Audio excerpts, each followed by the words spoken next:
अमिटीवाइल New York का एक छोटा सा शहर एक ऐसे घर के लिए मशहूर है जो सच में आसिफ ज़दा है। 112 ओशन एवेन्यू ये सिर्फ पत्थर और लकड़ी का घर नहीं, ये राज और खौफ से भरा हुआ है।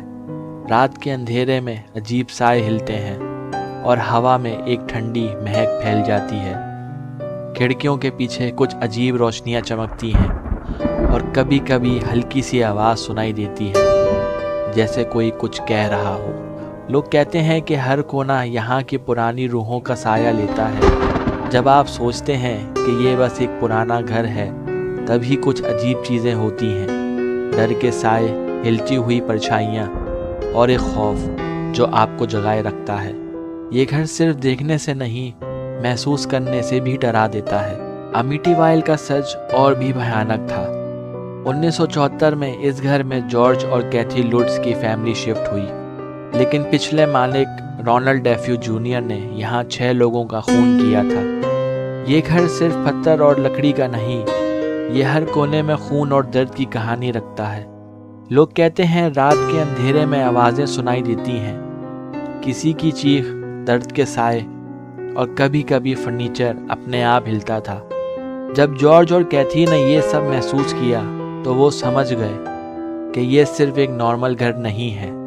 उनके बच्चों के कमरे में भी अजीब हरकतें होती, खिड़कियां खुलती और बंद होती, दरवाजे अपने आप खुलते और साए अजीब हरकत करते। ये घर सच में एक पुरानी रूह का साया था जो हर रात उन पर नज़र रखता। जॉर्ज और कैथी लुट्ज के घर में सिर्फ मर्डर का साया नहीं, बल्कि रूहों का सच्चा साया भी दिखने लगा। रात के अंधेरे में उन्होंने देखा कि दीवारें हिल रही हैं और खिड़कियों के पीछे अजीब साए घूम रहे हैं। फर्नीचर अपने आप हिलता, दरवाजे खुलते और बंद होते और कभी कभी एक ठंडी हवा में हल्की सी चीख सुनाई देती। कैथी को लगा जैसे कोई अनदेखा शख्स हर वक्त उसको देख रहा है। जॉर्ज का कहना था कि लिविंग रूम में कभी कभी लैंप खुद जलता और बुझता था और सीढ़ियों के कोने में अजीब से आकार पैदा होते। बच्चे भी डर के मारे कभी कभी रात में चीख उठते और कहते कि उन्होंने परछाई देखी। हर रात काफ़ी भयानक गुजरती और ये सब उनको समझा रहा था कि ये घर सिर्फ लकड़ी का नहीं, बल्कि एक जिंदा पुरानी रूह का साया है। अमिटीवाइल का खौफ सिर्फ लोकल नहीं रहा और पूरी दुनिया में फैल गया। न्यूज़पेपर्स और टीवी चैनल्स ने घर की कहानी छापी और हर रिपोर्ट में एक अजीब सा सस्पेंस था। रिपोर्टर्स ने बताया कि जॉर्ज और कैथी की फैमिली को रात में अजीब परछाइयाँ और आवाज़ें सुनाई देती थीं। लोग कहते हैं कि उन्होंने घर के अंदर अनदेखी ताकत महसूस की है।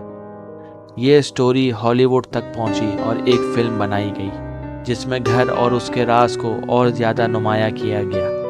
फिल्म ने दुनिया भर में लोगों का ध्यान जगाया और अमिटीवाइल का नाम हर हॉरर लवर के जहन में बस गया।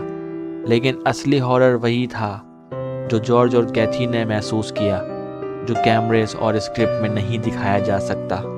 जॉर्ज और कैथी लुट्ज ने कुछ ही महीनों में घर छोड़ दिया, लेकिन अमिटीवाइल का खौफ कभी उनके साथ नहीं गया। लोग कहते हैं कि 112 ओशन एवेन्यू अब भी पुरानी रूहों का साया रखता है। जो भी यहाँ आता है वो रात में अजीब आवाज़ें, हिलती हुई परछाइयाँ और ठंडी हवा को महसूस करता है। कई लोग कहते हैं कि घर में अब भी कुछ जिंदा है, शायद पुरानी रूहों का साया या कोई अजनबी ताकत। हर साल लोग इस घर के आसपास आते हैं, डर को महसूस करते हैं और फिर वापस चले जाते हैं। आपको क्या लगता है, अमिटीवाइल सिर्फ एक हॉरर कहानी है या सच में कुछ ऐसा हो रहा है जो साइंस बयान नहीं कर सकती? कमेंट में अपनी राय ज़रूर बताइए। शायद जो आप सोचते हैं वो भी सच हो।